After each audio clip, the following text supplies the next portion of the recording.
Welcome to the podcast, Interior Integration for Catholics.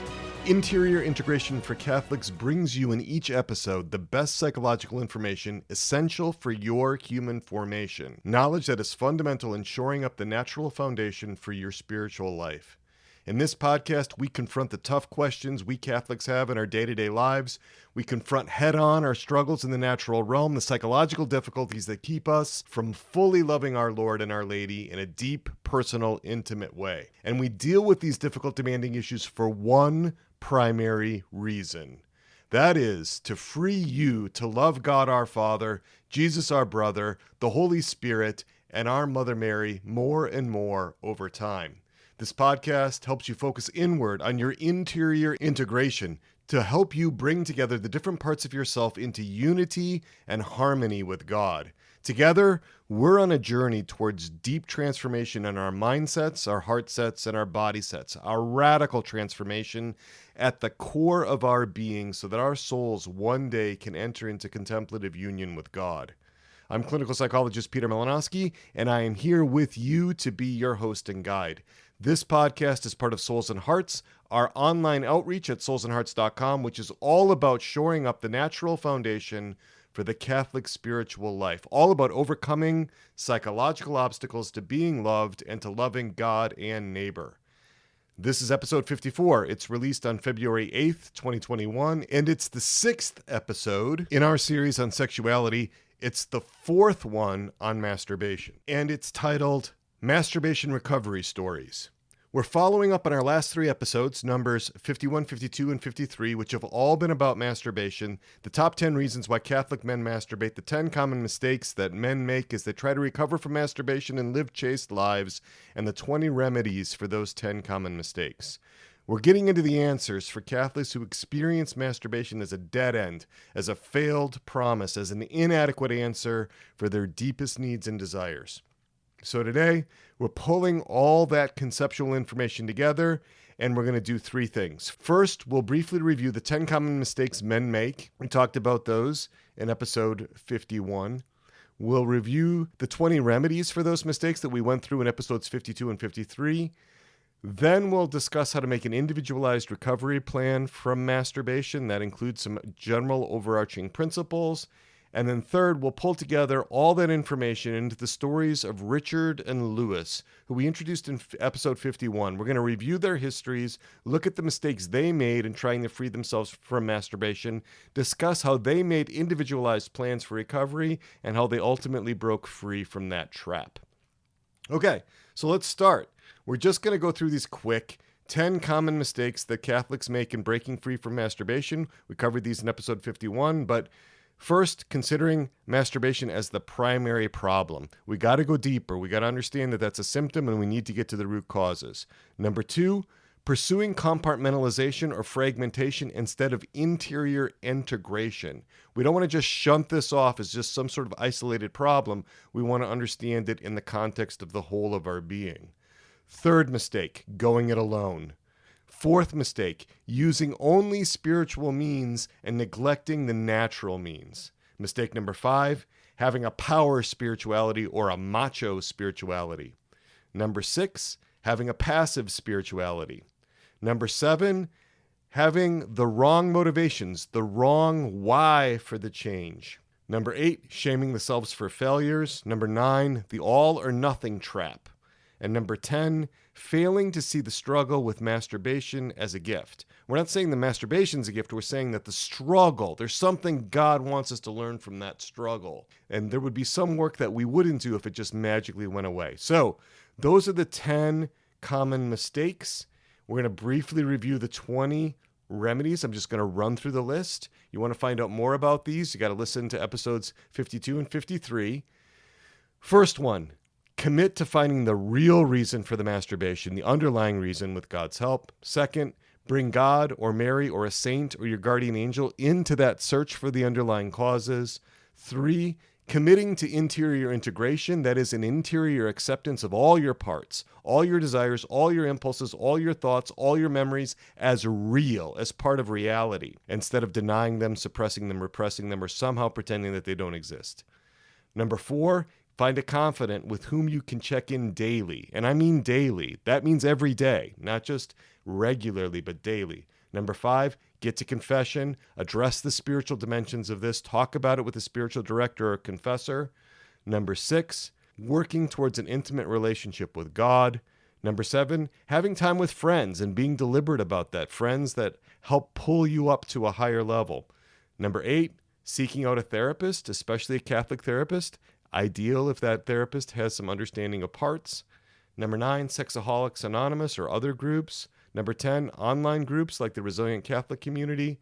Number 11, embracing the parts that carry our powerlessness, smallness, and neediness. We need those parts. They are essential for us to be small enough to approach God. Number 12, a focus on humility through the litany of humility and the litany of trust. Number 13, entering into relationship with God as a little child. Let the little children come to me. St. Teresa of Lisieux is excellent in helping people do this. Number 14, the Serenity Prayer, praying it every day, listening to the responses from that. Number 15, committing to doing what you can, even if it seems like very little. Number 16, exploring and discussing our motives with our trusted person, asking that person how he or she sees our motives. Number 17, bringing those motives to prayer.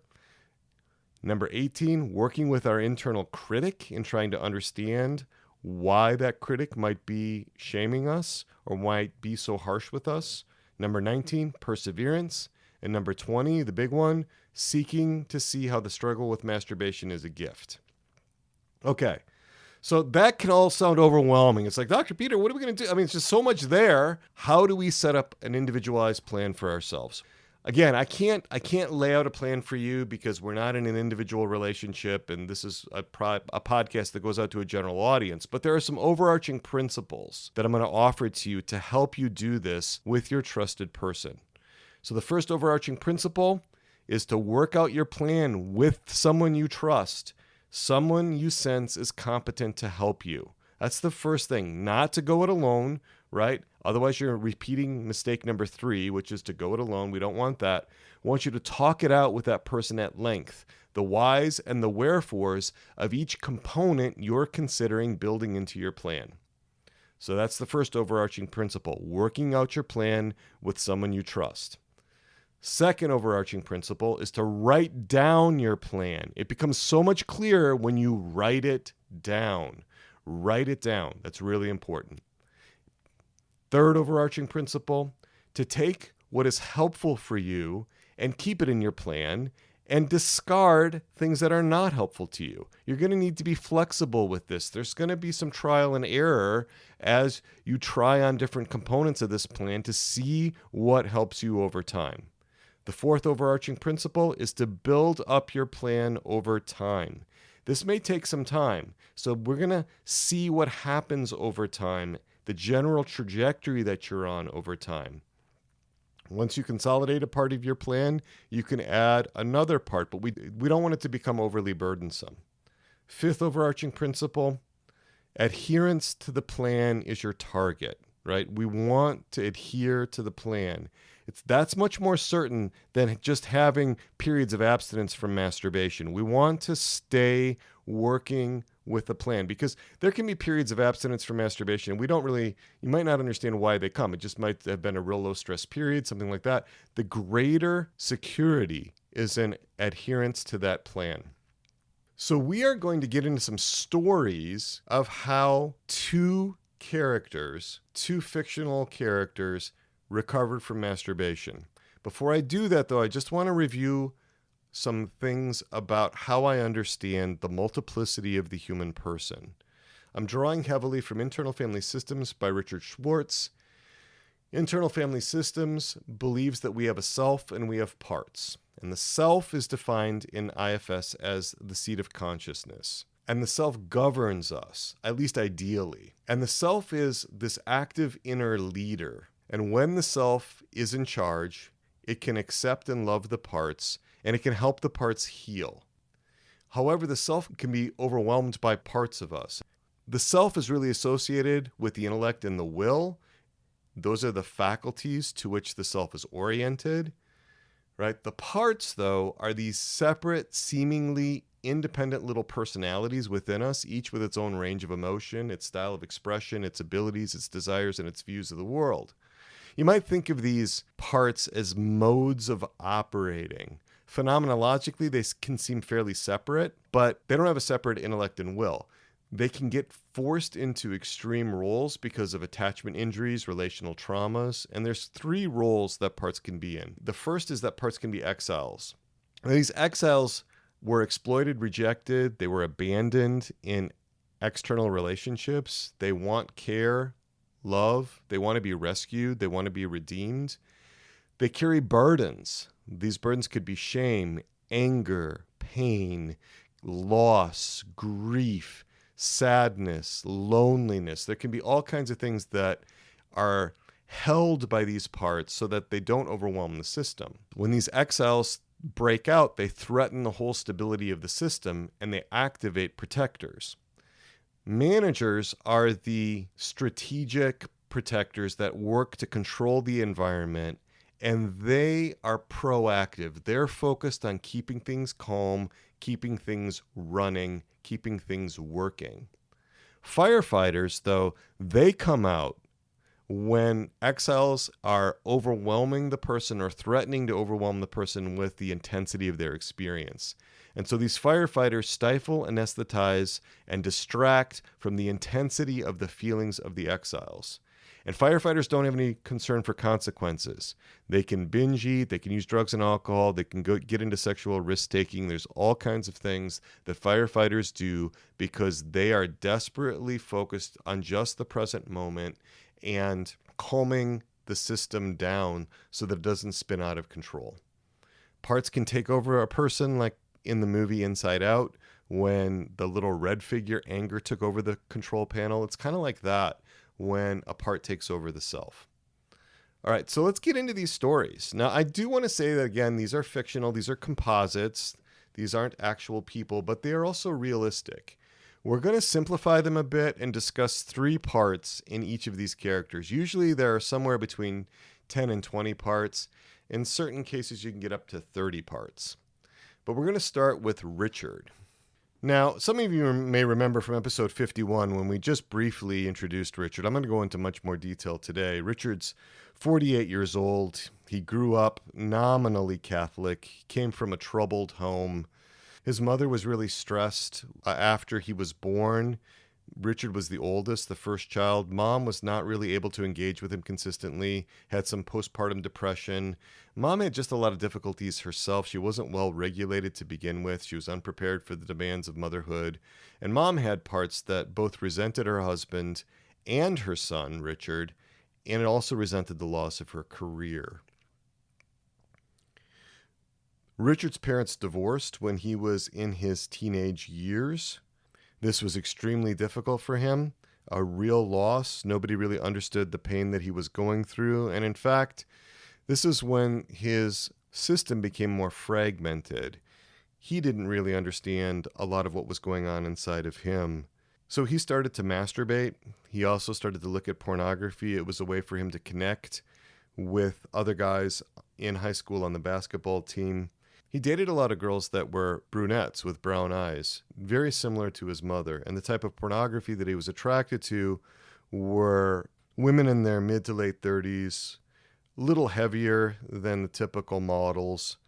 He wanted to read stories about their lives. He wanted to fantasize about how he could meet their needs and how they would be devoted to him, how they would never leave him. That was a critical thing for Richard. He never wanted to be left again. He wanted somebody to know him, to see him, to be committed with him, to stay with him. He dated a lot of girls.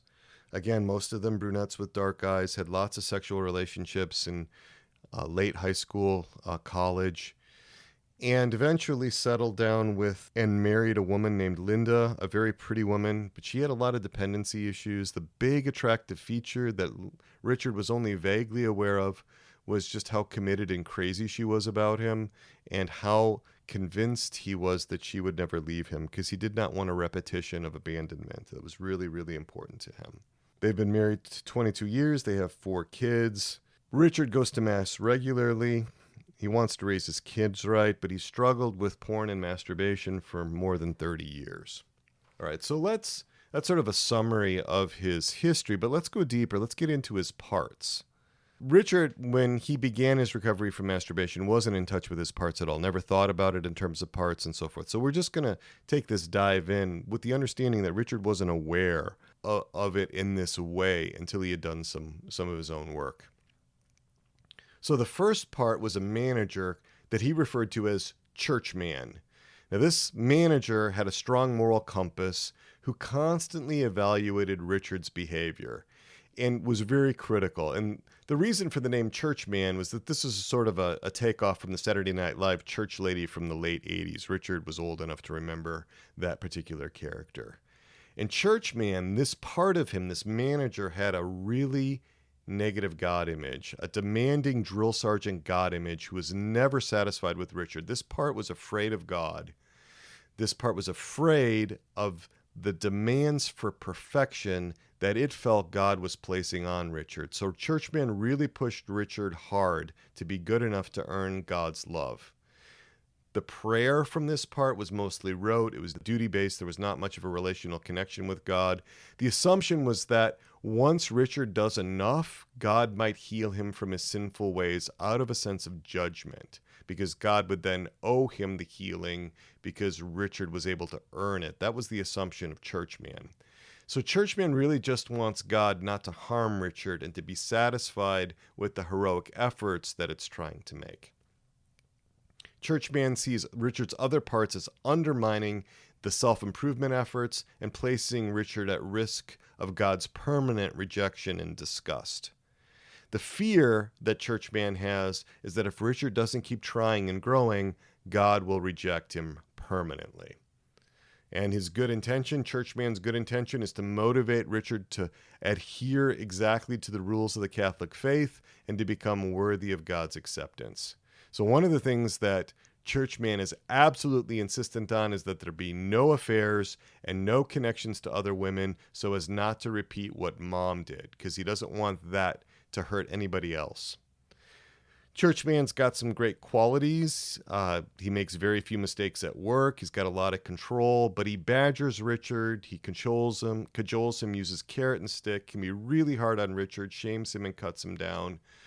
And Churchman wants to be the only part. He wants to suppress the other parts because he doesn't trust them. A lot of harm has been done by Churchman because Churchman's unaware of how demoralizing he can be to other parts. The crushing burden of shame that he can create when he is so critical, the way he treats Richard, the way basically, you might say Richard is treating himself. And he can also be harsh and demoralizing to other people. Richard could be critical to his subordinates at work. He seems cold and rude to women at work. The talk in the break room among the women is that he might be chauvinistic because of how aloof and cold he was. Churchman also leads Richard to be somewhat distant from his daughters. Okay, so that's Churchman. Another part within Richard is Needy Boy. And Needy Boy is an exiled part that is very insecure and really burdened with unmet needs for maternal care. So remember, Mom was really stressed when Richard was born, not able to engage consistently, not able to give that ongoing safety and security that infants need. Richard didn't feel safe and secure. He didn't feel seen and known by his mother very well. And it was Needy Boy that carried the pain of the loss. Needy Boy carried that burden so that neediness, that loss, that grief about not having it would not overwhelm his whole system and he could continue to function. But Needy Boy also carried this idea that Richard wasn't good enough, that he wasn't lovable enough to gain God's attention. He felt that God was like this elite aristocrat, that God didn't need him, God doesn't know him, God feels like he's just too good for Richard, and God is just really remote. And Needy Boy's sense was that he was starving emotionally, that he was dying relationally, and that he needed to connect and be cared for, or he would actually no longer exist. So Needy Boy was not able to regulate emotions very well, and was mostly suppressed by Churchman. Churchman hated Needy Boy. Needy Boy was unpredictable. Needy Boy was emotionally intense. Churchman and Needy Boy were polarized. That means that they were locked in this sort of combat. Most of the time, Churchman was able to keep Needy Boy from breaking free. But that took a lot of energy. That exhausted Churchman. That was just really, really hard for him to do. And sometimes Needy Boy would threaten to break out. He'd find a way to wiggle through. And that's when Distractor would come up. Distractor was a firefighter part, and his great fear was being utterly overwhelmed by the intensity of Needy Boy's pain. And so when Churchman wasn't able to contain Needy Boy, Distractor leapt in to protect Richard's system from the intensity of Needy Boy's needs, his grief, his sense of pain, his distress. And that Distractor part used pornography as a primary way of distracting and diverting Needy Boy to a mom-like image. In the pornography, Distractor could offer something that seemed like it might be redemption. It calmed things down, and there was a masturbation to distract from Needy Boy's pain. This protector, though, Distractor, also was in conflict with Churchman because Churchman hated the masturbation. Now, the Distractor, he doesn't think much about God. His God image is more like a statue god, remote, distant, no real connection there between that part of Richard and God as a loving father. Okay, so of the top 10 reasons why Catholic men masturbate, we find that Richard has loneliness. That's the number one.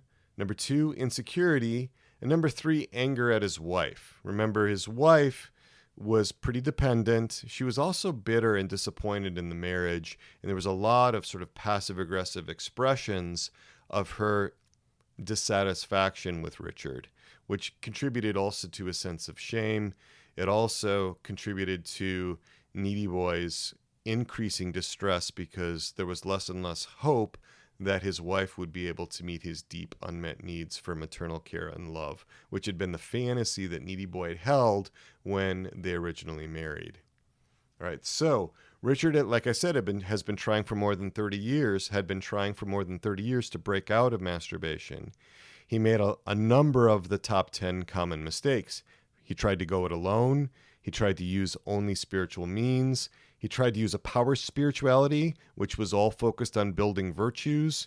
He shamed the self, primarily through Churchman, and he did not see a struggle with masturbation as a gift. All right, so what happened with Richard? What can we say about Richard's recovery? Well, what happened? As is often the case, Richard came across a relationship that could help him. He went to confession with the new associate pastor at his church.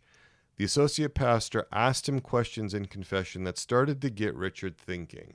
The associate pastor recommended that Richard discuss this at greater length with him if he wanted to. So they agreed to meet at the rectory for just 15 minutes. There was just an exchange back and forth. And Richard came away from that feeling not at all shamed by the associate pastor. Very understanding, very connected, very helpful to him. The associate pastor really recommended that Richard not go it alone, that these efforts that he was making were noble and that they pleased God, but they weren't enough because he was trying to do too much by his own strength. And so he also recommended that Richard get some help in the natural realm. All right, so the pastor was sensitive enough to recognize some of Richard's common mistakes, his going it alone, using only the spiritual means, and having this power spirituality or this macho spirituality. The associate pastor also recommended that Richard just begin to pray consistently. So with that beginning, Richard didn't act right away, but he mulled over the idea of possibly getting into therapy, maybe getting into some kind of group, although the fear of that was really, really high. That was something that Churchman really didn't want. He considered a Sexaholics Anonymous group, decided against that. Considered going into individual therapy, decided against that. But he did decide to begin discussing it with a friend of his from work who was a recovering alcoholic. And that friend, David, recommended that they talk every day. And so that was sort of the beginning for him. And as just in that context of talking every day, and it was only a few minutes at work, and then they would email back and forth on Saturdays, just checking in. And this is something that David was really familiar with, having been a sponsor for other people in recovery from drugs and alcohol. There was just a sense that Richard began to have that somebody cared about him. Now, this friend was not Catholic. This friend was a mainline Protestant, from a mainline Protestant denomination, but they were able to form this bond. And Richard began to find that he could tell David more and more, and David didn't reject him, and in fact, it brought him closer. That gave Richard the confidence that he might actually be able to join a 12-step group. And David offered to go with him. And so the two of them went, and to his surprise, not only did Richard not find it shaming, but he found that he actually began to enjoy it. That there was something about the connection with men that were struggling with similar things, different stories, different histories, different ways that problems were manifesting themselves, but a way to connect. And so that happened.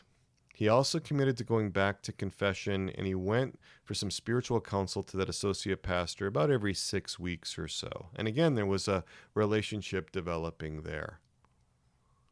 Through the 12-step group, Richard started to pray the Serenity Prayer. He began to offer up little things. There was some reading that was helpful to him that he could take to prayer.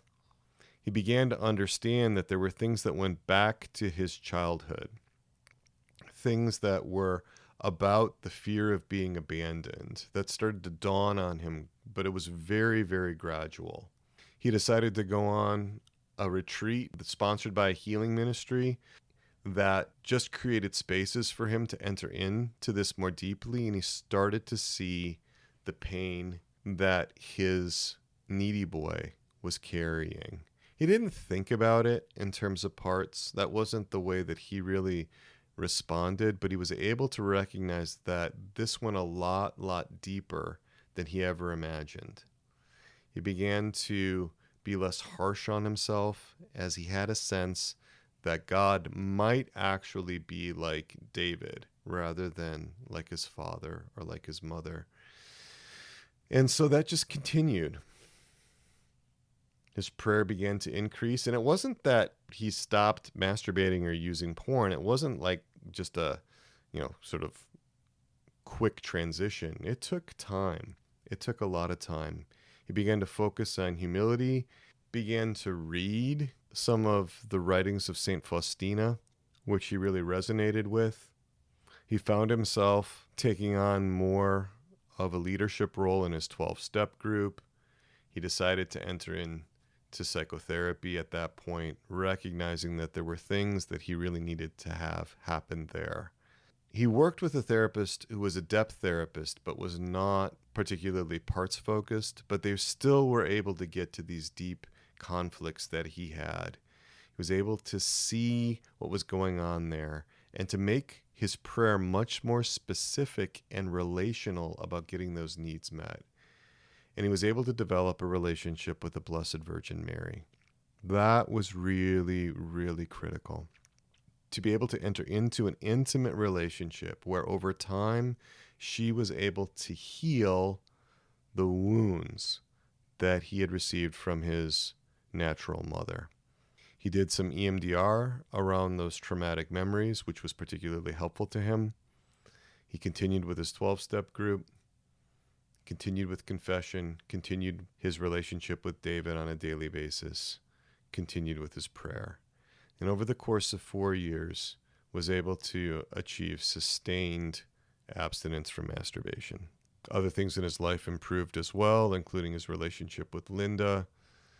They did some marital therapy after a while. She still held a lot of bitterness, but it wasn't as destabilizing to him because he wasn't looking to her to meet these deep, unmet needs for affection, nurturance, and love because of his relationships with God the Father and Mary, our mother. All right, well, let's go to our second character, Luis. Remember, Luis is a seminarian. He is in second theology. He's a deep devotion to God. His parents are married, but his dad's distant. Mom thinks dad's a little autistic, maybe, not really emotionally attuned. And the critical thing about Luis's history is that he had this very close and enmeshed relationship with mom. So let's kind of talk a little bit about Luis's parts. So his primary manager part is known as the moral theologian. This is an intellectual part that's very much concerned with right and wrong, very concerned with appropriate behavior. This moral theologian within Luis is a deep admirer of St. Thomas Aquinas. The angelic doctor is his hero. But the moral theologian is very distrustful of emotions, impulses, and desires, and seeks this high degree of self-control, this kind of top-down control. The moral theologian makes careful distinctions between first and second moral acts, because he's always looking at the moral valences of things.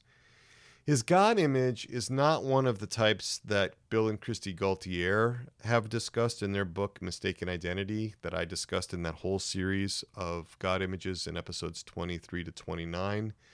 The moral theologian sees God as very fair, very just, but the relationship is very transactional. The moral theologian has a highly intellectualized view of relating with God. He's very suspicious of anything having to do with emotions. For example, the whole charismatic movement just seems strange, and he dislikes most contemporary liturgical music and praise and worship songs as being overly sentimental, overly emotional. The moral theologian likes to pray via Lectio Divina. The moral theologian appreciates the aesthetics of good liturgy. He loves to reflect on the beauty and order of Catholic teaching. There's no interest in romantic relationships for the moral theologian. He finds his safety in his friendships with other Orthodox seminarians and with the faculty that are Orthodox at a seminary. But he hates all the heretical or perceived heretical elements he hears in his classes or reads about in pastoral theology. The moral theologian relates through a meeting of the minds. He's cordial with others, but he scans relationships to see if they might negatively impact his search for truth. Now, this moral theologian is very preoccupied with Luis's masturbation. This is the one area that is disordered in Luis's life.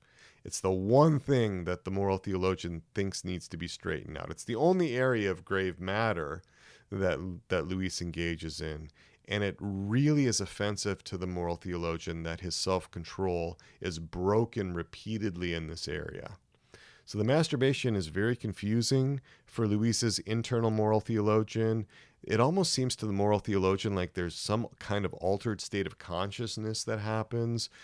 The moral theologian hates that sense of losing control, and he's come to hate aspects of his sexuality. There's some actual desires rising up in the moral theologian that he could become somewhat asexual. That would simplify matters. All right, so that's the moral theologian. That's the typical mode of operating that Luis is in.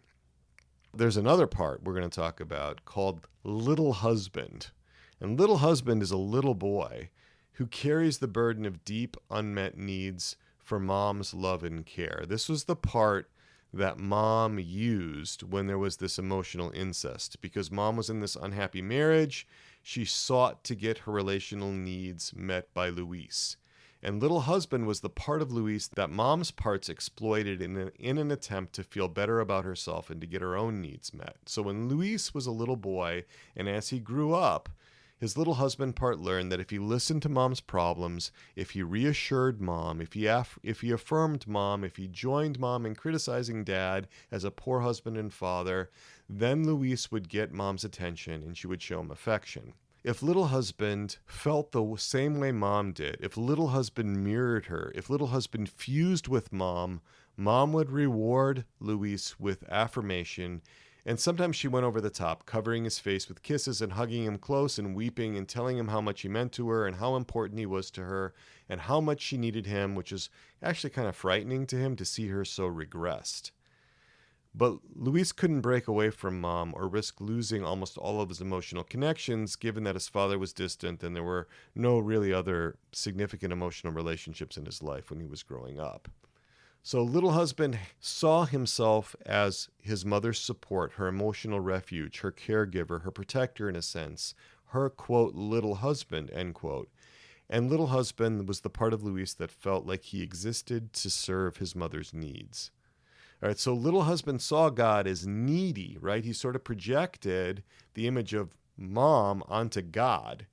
So he saw God as needy, kind of emotionally unbalanced, prone to rages, but also prone to overwhelming, intense displays of affection.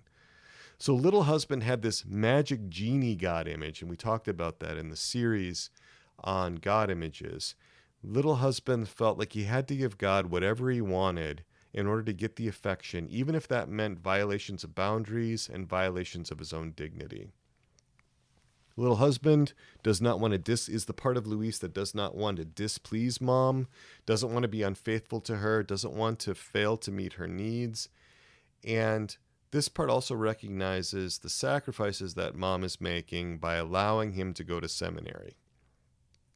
Right? So little husband does not have interests in other romantic relationships because of how focused he is on becoming what mom needs him to be in order to get the limited emotional nurturance that he can get from mom.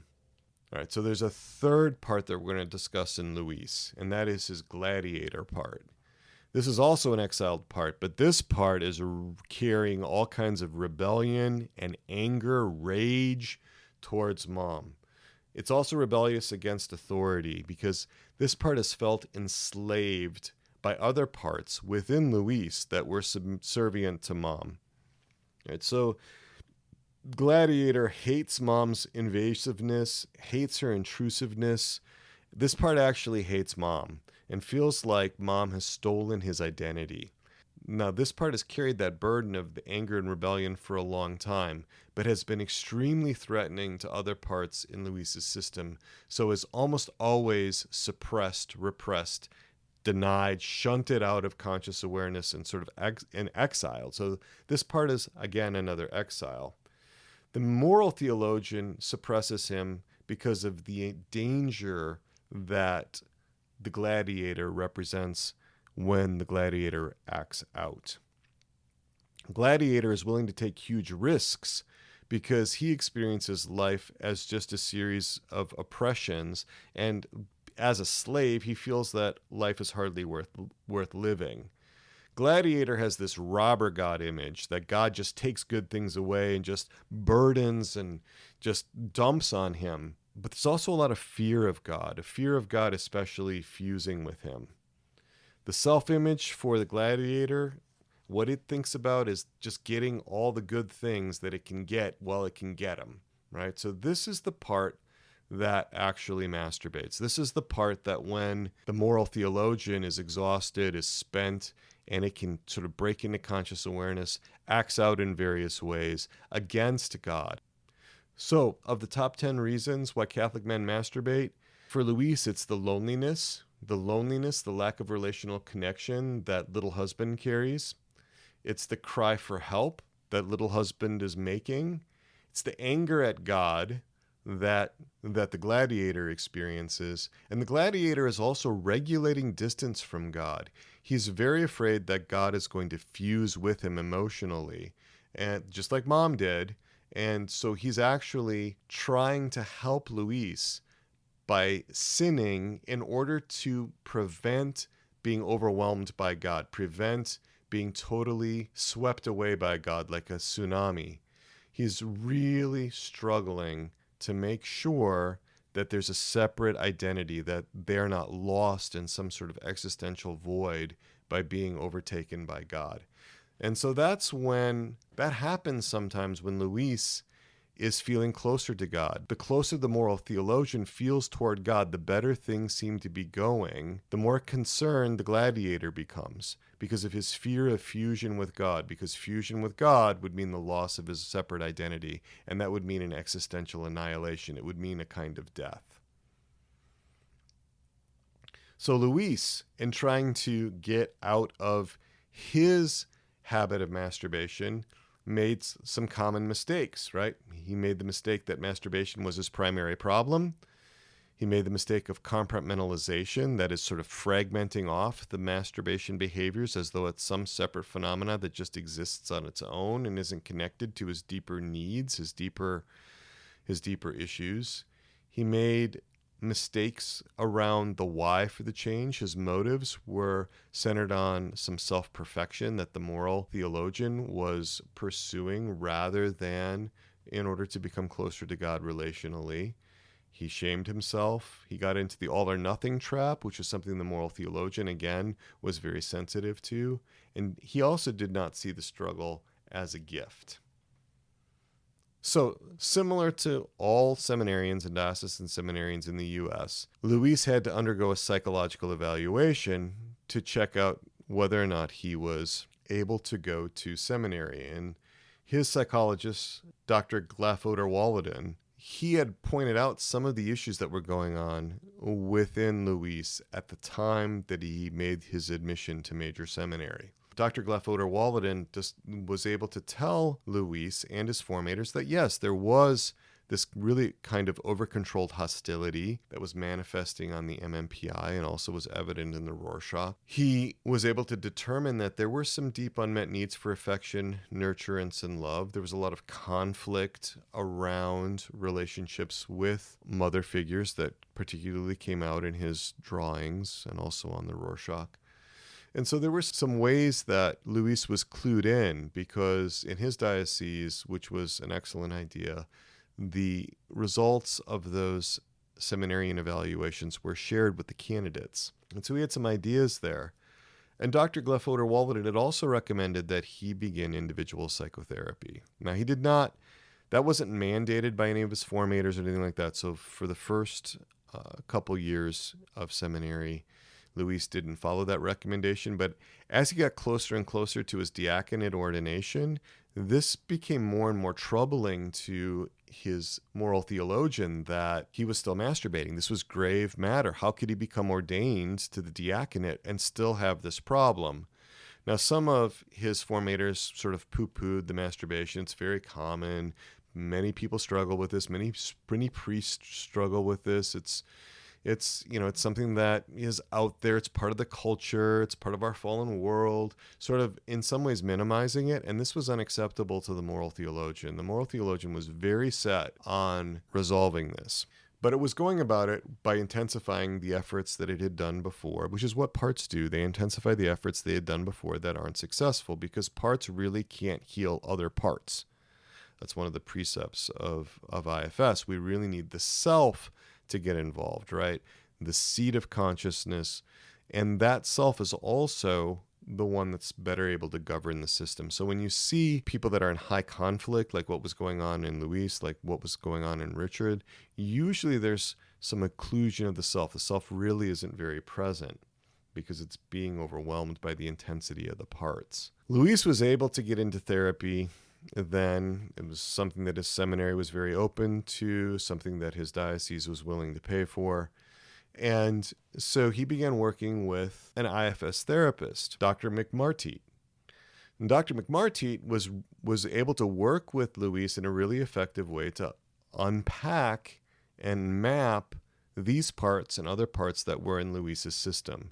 This really helped Luis get into touch quickly with what was going on inside himself and these deep unmet needs for affection, nurturance, and love, but also this intense fear of fusion with God, this intense desire to be separate, but still near, to be in a reasonable, healthy, good maternal relationship. And again, this is where the Blessed Virgin Mary is very important with these mother wounds. It's so hard for me to state adequately how important Our Lady is, especially in her role as our spiritual mother, our primary mother. But he began to actually bring that out. Now, that wasn't super emphasized by his therapist, who didn't have a particularly strong Marian devotion, but that was something that Luis picked up on and was able to implement himself. He also got involved in an Exodus 90 group with some other seminarians where he had not only the support of the group on a weekly basis, but was checking in specifically about this with his anchor. He was able to work first with his moral theologian, who was open enough to some of these other approaches and to unblending so that Luis's self could govern the system. There was a commitment there inside of Luis to be able to find the real reasons. He began to spend more time with friends and sort of loosen up. People started to see him as being kinder, more gentle, less driven, less perfectionistic. His Exodus 90 group made it through the 90 days.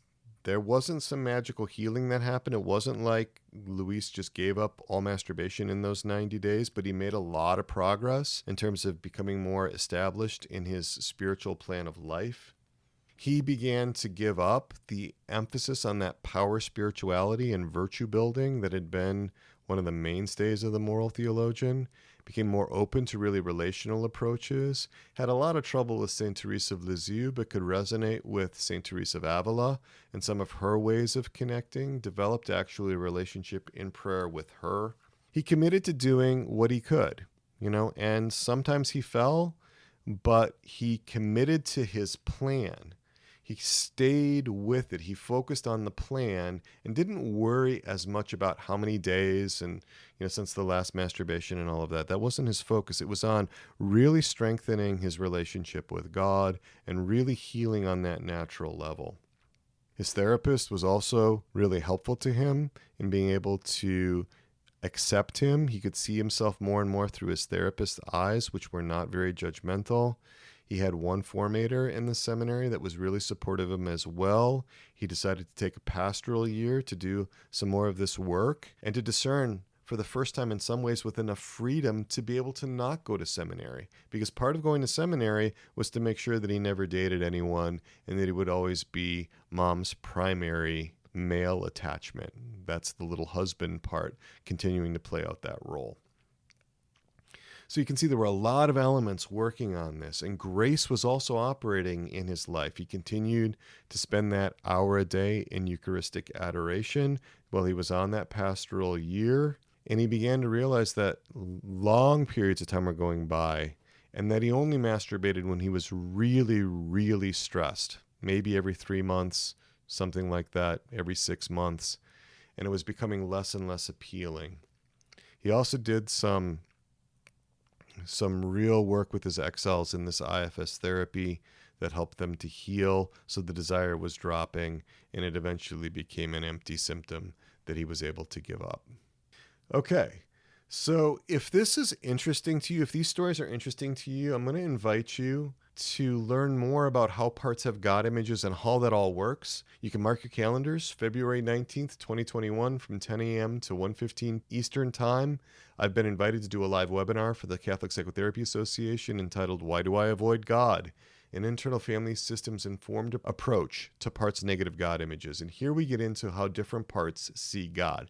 All kinds of experiential work in that webinar. It's open to the public. You don't have to be a therapist, or you don't have to be a priest or a spiritual director, something like that. It's open to the public. For more information, you can go to catholicpsychotherapy.org/events. Feedback. Let me know how these episodes are landing with you. Some of you already have let me know. You can get in touch with me on my cell at 317-567-9594 or my email at crisis@soulsandhearts.com. We've got the Resilient Catholics community. That community is all about transformation. It's all about preparing the way for love in our souls. It's about being together as Catholics on a journey, on a mission to really enter into that personal, intimate relationship with Jesus Christ as our brother, the Holy Spirit, who is love himself, and of course our spiritual parents, God the Father, and Mary our mother. It's all about sharing our experiences on that journey, on that mission. There's a waiting list to get in, soulsandhearts.com/RCCD. You'll get information before the general public does. Those on the waiting list, thank you for your patience. We're still working on reopening that community. It'll be late spring. All right, so there'll be a premium podcast that comes out for the Resilient Catholics community members and also the members of our therapist community, the interior therapist community, those that are interested in IFS. Those premium podcasts are always come out on Tuesdays, one day later. So this one's going to release on February 9th, and it is called Listening with Parts for Parts. We're really going to be inviting our own parts to help us listen to the parts of others. We've got our second Wednesday Zoom meeting coming up, 7:30 p.m. to 8:45 p.m. Eastern Time on Wednesday, February 10th. That's in the Resilient Catholics community. It's all about seeing our sufferings, our trials, our problems, our crosses as gifts, and how our parts so often reject the whole idea that our crosses are gifts. One of the things that Luis was really able to figure out was how his issues with sexuality that his moral theologian thought were his only problem were just a way to understand what his real needs were at a much deeper level. If he were able to just eliminate the masturbation magically, kind of instantly, he never would have gotten to those deeper needs. So he was grateful for the struggle in retrospect because of how much the struggle helped him deepen his relationship with God as his spiritual father and with Mary as his spiritual mother. Also, you can subscribe to this podcast. Spotify, Apple Podcasts, Google Play, Amazon. Subscribe. I don't really know how to subscribe even yet because I'm not really on any of those platforms, but subscribe anyway because you know how to do it, right? You probably know how to do it, even if I don't know how to do it. You can also, like I said, reach out to me. Let me know, 317-567-9594, crisis@soulsandhearts.com. Next week in episode 55, I'm really excited to have Dr. Jerry Crete. Dr. Jerry and I co-founded Souls and Hearts. He's an expert in working with pornography, and we're going to begin the first of a 2-part series on pornography within this broader series on sexuality. And so with that, we'll invoke our patroness and our patron, Our Lady, our Mother, Untier of Knots, pray for us. St. John the Baptist, pray for us.